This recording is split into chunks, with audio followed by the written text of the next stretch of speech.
Well, this morning I want to begin by having a little fun. And so the first thing I'm going to do is show you a picture of a rabbit. Everybody see the rabbit? Does anybody see something else? A duck. Some people see a duck. Some people see a rabbit. Let's get the next picture. What do you see? A wolf. That's interesting. See that? A woman's face. Anybody see anything else? A guy playing a saxophone. Do you see that? Now, here's one that's a little more challenging. What do you see in this next picture? What do you see? See a young woman looking away with a feather in her hat? Do you see anything else? There's an older lady. If you look towards the bottom, there's the chin and the mouth and the nose with dark hair in the front. Do you see it? And I'm sure that many of you are familiar with these kinds of images called stereograms, which is the next slide.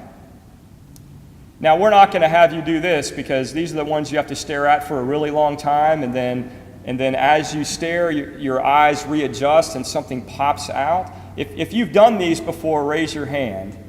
If you're good at them, keep your hand up. Just a few. Now, sometimes we look at something and we completely miss what is right in front of us. And I'm not just talking about optical illusions and stereograms. Have you ever known someone to observe an entire situation unfold, but yet they miss what's really going on? You had that experience? My wife is a scientist, and she heard about the total eclipse that happened recently, years and years before it ever happened, and even before having children, was very excited about going to a place where she could observe the totality. And so that time came around, and we have two little ones, Isaac and Evie. Evie is 5. And I tell you her age for a reason that you'll see in a minute. And Emma got in the car with her sister and her brother, loaded up, and began to travel several hours to South Carolina. I think that the total trip was about 9 hours. You can imagine being in the car with Evie, who is 5, and Isaac, who is 7, how challenging that might be. And after making that trip, Emma's very excited, and they get somewhere and there's too much cloud cover, and so she looks at the radar and decides to jump in the car and make a very fast last-minute change. And they finally get there, and right when they get there, it's about to go to complete totality. And for Emma, she said it was like a spiritual experience she had been waiting for her entire life, and a tear began to come down her cheek. And Evie says, "This is boring. Can we go to the bathroom?" Just completely misses the significance of what's really going on. Likewise, have you ever known someone to listen to someone's words but fail to hear what is really being communicated? Or someone who is very intelligent, who consistently does stupid and self-destructive things? True spirituality teaches us that people can see but still be blind. People can hear and still be deaf. People can be intelligent and still be foolish. These truths are often repeated in the Bible. So, for example, in the Old Testament, God tells Ezekiel that the people have ears but do not hear and eyes but do not see. And Jesus is constantly telling stories that leave people scratching their heads. Parables that contain mysteries of the kingdom of God, but they just can't get it because they don't have eyes to see and ears to hear. In Mark 4, Jesus says to the disciples, "The secret of the kingdom of God has been given to you, but to those on the outside everything is said in parables, so that they may ever be seeing but never perceiving, and ever hearing but never understanding." And so true spirituality helps us to understand that we can see and be blind, we can hear and be deaf, we can be smart and be foolish all at the same time. And in addition to that, true spiritual true spirituality teaches us the importance of seeing the world rightly. More than just seeing with our physical eyes, true spirituality talks about inner vision, deep perception, enlightened insight. A kind of seeing that helps us get below the surface to grasp what's going on in a larger context. And so, this kind of spiritual seeing changes our perspective. It broadens our horizon of understanding and deepens our grasp of the world around us. As we've been pondering throughout this series, there is more to this world than meets the eye. There is more than we can see, touch, taste, smell, hear. There is more than we can analyze, more than we can understand, and certainly more than we can control. But part of the problem that we have as human beings is that we're constantly mistaking the part for the whole. Does anyone know what I'm talking about? We sometimes think that we have things figured out, even though we're only seeing the tip of the iceberg. Repeatedly, we fail to acknowledge our own limitations, and we get a certain perspective, we get a partial point of view that we mistake for the whole of reality. We're led to believe that whatever we can immediately grasp in the moment is the totality of everything. And then we get attached to our perspective, and we get obsessed with arguing and defending and forcing our view upon other people as if it were absolute truth. And this is human pride at its best. But when we're honest with ourselves, we know better, don't we? I mean, just considering the material world, we know that our knowledge is limited and partial at best. As someone who works in the field of space science, someone who perhaps works at NASA, and they will tell you that the observable universe is beyond our comprehension. I mean, just think about the numbers that we use to try to describe the vastness of the universe when we say things like stars are light years apart, millions of light years apart. I mean, as creatures who only live to be 100 years old, if we're lucky, we really can't comprehend a million years. I mean, you can write the number down and you can think about it, but no one's ever experienced a million years, and so there's a sense in which it's beyond us. And none of us have traveled at the speed of light. So to start talking about one star being millions of light years away from another star, at the end of the day, is just about unintelligible to us. But that's the only language that we have to begin to get our head around it. And it's not just the vastness of the universe that we can't comprehend, it's also the complexity of life. And not just the complexity of the whole, but complexity of even small parts. And so think, for example, about the human brain. Neuroscientists are still trying to figure out exactly how it works. And then if you add in human experience, which is often ambiguous, if you add in to the equation that we are often a mystery to ourselves, then the limitations of our knowledge become undeniable. And you know, true spirituality accepts all of these limitations, and then they take it a step farther. Mystics and contemplatives are quick to point out that if we can't fully understand the human brain, then how can we possibly fully grasp the human soul? If we can't fully understand the observable universe, how can we fully grasp the one that created everything? And in this way, true spirituality, not the counterfeit version, true spirituality deepens our sense of mystery. It deepens our sense of mystery. It helps us to see that when we are considering spiritual reality, it's not, or considering spiritual things, it's not so much that we grab them or grasp them, it's more that they grasp us. It's not so much knowing, but this deep sense of being known. Again, true spirituality helps us to accept the limitations of our knowledge. Thus, Paul says in 1 Corinthians 13:12, as we read earlier, "For now we see in a mirror dimly, but then we will see face to face. Now I know only in part, but then I will fully know, even as I have been fully known." Indeed, the Bible says repeatedly that our knowledge is partial.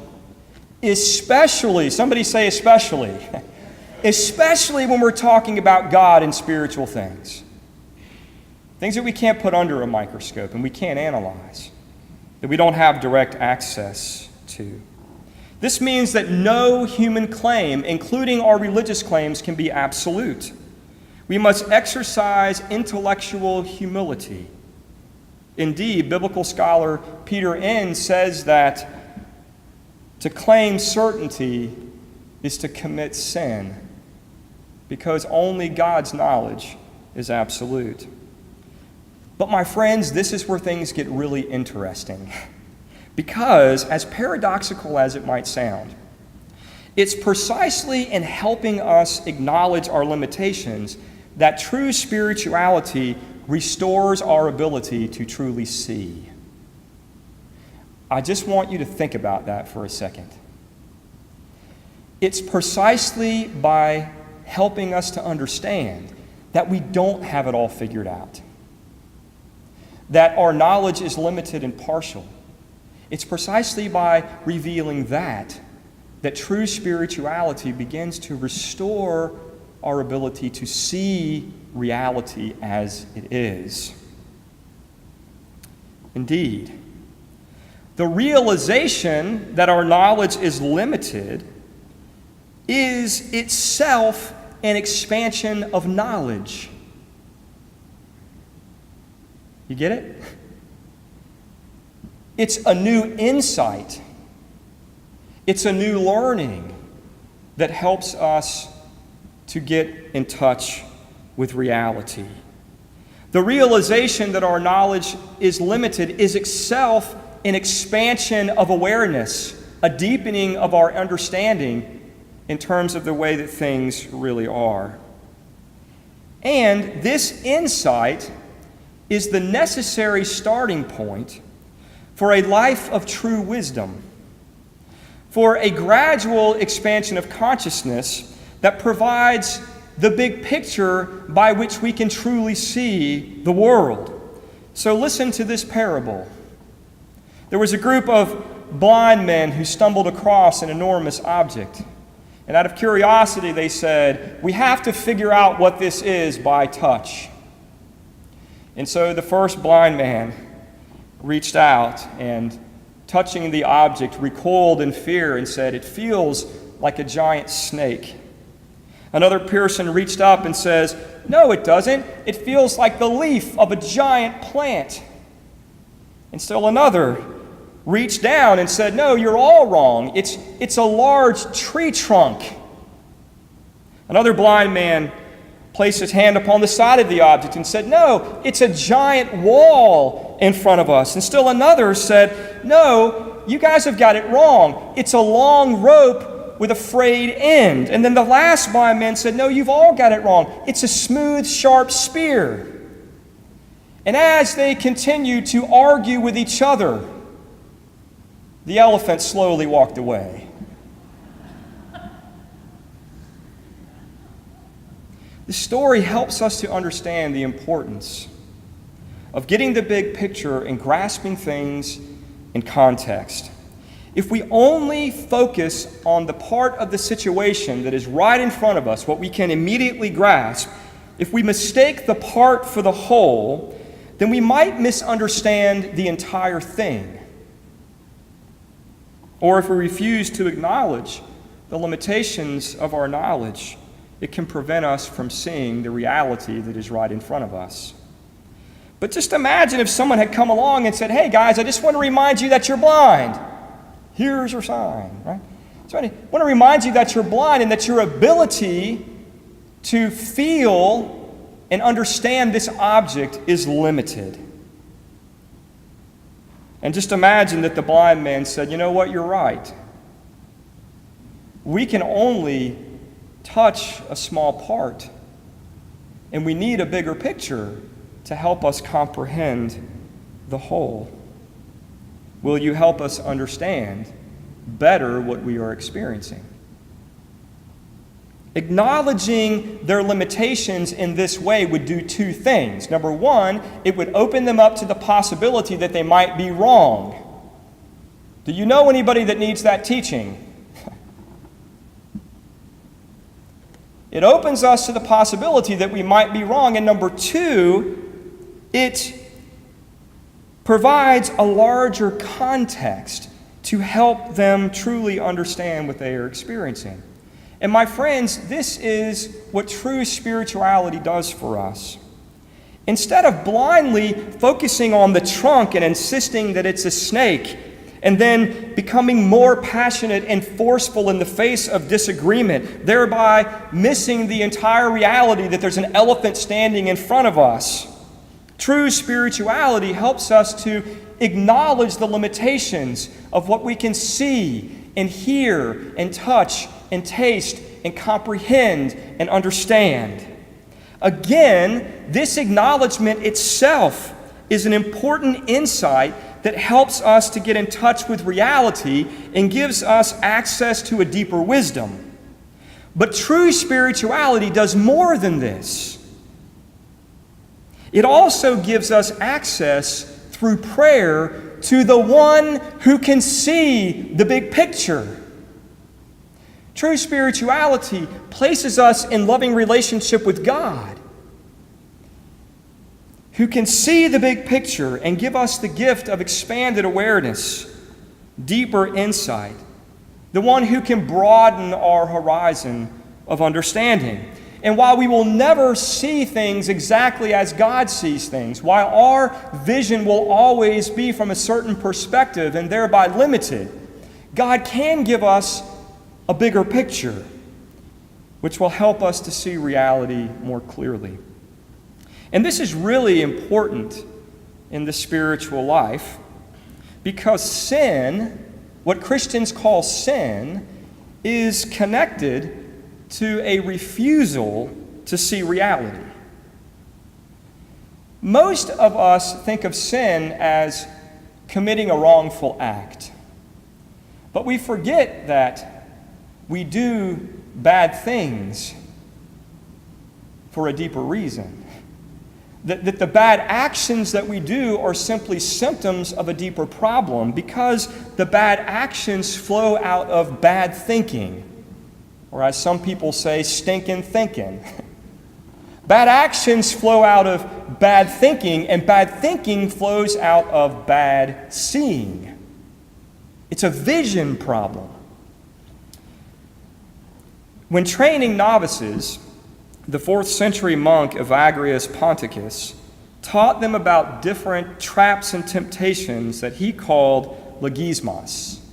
Can you say that? Logismos. These were thoughts that bewildered the mind so that slowly, bit by bit, we drift into a world of self-destructive fantasy that sets the stage or baits the trap for various deadly sins. Instead of helping us live in the present and focus on the reality right in front of us, the logismos pulls us into fantasies and gets us stuck in unreality, illusion.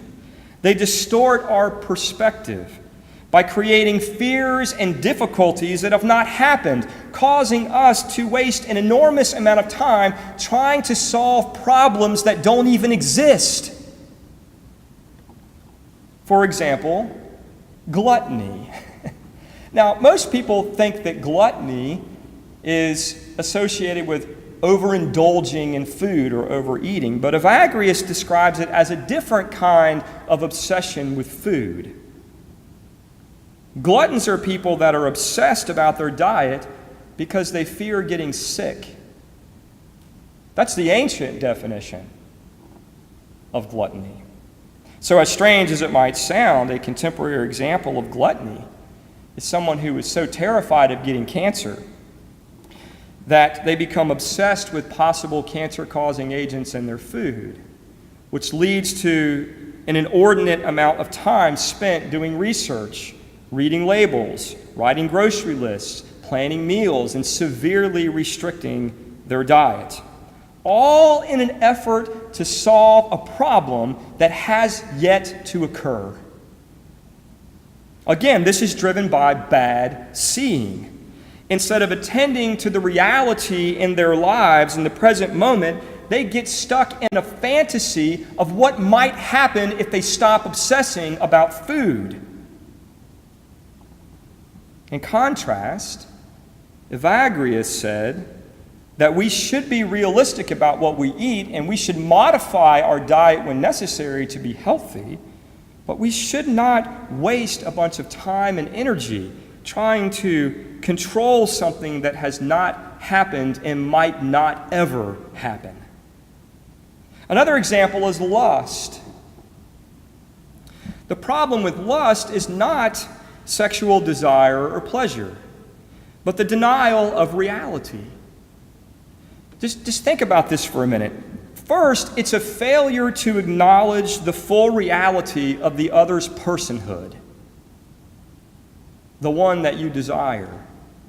You don't fully acknowledge their personhood, their humanity. Lust, by definition, is to literally reduce the other person to an object that can then be used for your own pleasure, either through fantasy or hyper-focusing on body parts. Lust erases the humanity of the other person. Lust also pulls us away from reality by encouraging us to live in a fantasy world in which we always get what we want, no one tells us no, and nothing is expected of us in terms of nurturing a loving relationship. And so, like gluttony, lust leads to an obsession with the unreal rather than helping us to see and accept reality. The final example I would offer is greed. According to Evagrius, greed is about futile planning for an unreal future. The greedy person is so occupied with the fear of not having enough or losing everything that they hoard money to protect themselves from losses they haven't even experienced. Again, what's wrong with greed is that it pulls people away from reality, the reality of their current situation, and drags them into a fearful fantasy of what might happen, causing them to waste time solving problems that don't exist, and sometimes managing their money in a way to where their family doesn't have what they need in the present moment. And these examples help us to understand how sin sometimes works. The trap of temptation is set by pulling you out of reality, distorting your perspective with unrealistic fantasies, getting you focused on solving problems that don't exist. And in your very effort to try to solve the problems that don't exist, you make choices that promise to help but actually hurt. Do you know what I'm talking about?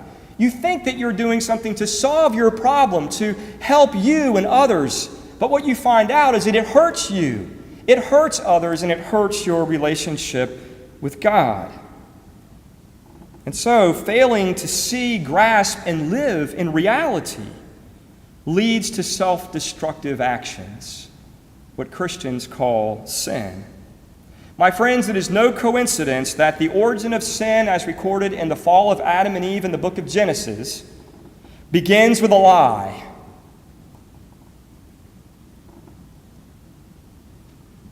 A misrepresentation of reality. In contrast, if we acknowledge the limitations of our knowledge, God can build on this insight, deepening our perception and expanding our horizon of understanding. And while this will not magically make all of our temptation go away, It will remove many of the root causes that create and passionately drive that temptation. And it will also help us to firmly plant our feet on the ground as we try to find our next steps on the path of discipleship. So my question this morning is pretty simple. How is your vision these days? Are you seeing reality? Or are you trying to live in a fantasy world driven by imagined fears of all that could go wrong, or a fantasy world that is driven by an overinflated view of your power and ability? Are you living on the surface and mistaking the part for the whole? Or have you acknowledged the limitations of your knowledge and humbly asked God to expand your awareness and deepen your perception? In just a moment, I'm going to invite you to just a moment of silence to ponder the message this morning. But one question that might be worthy of consideration is this: what would it take? What would it take for you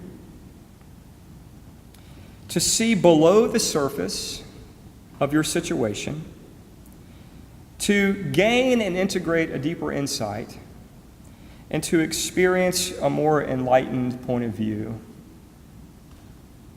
Here's my prayer for you this morning, which comes from the Bible. I pray that the eyes of your heart may be enlightened, so that you may know the hope to which God has called you, the riches of his glorious inheritance in the saints, that your love may abound more and more in knowledge and depth of insight. Would you take a moment just to be quiet and present before God?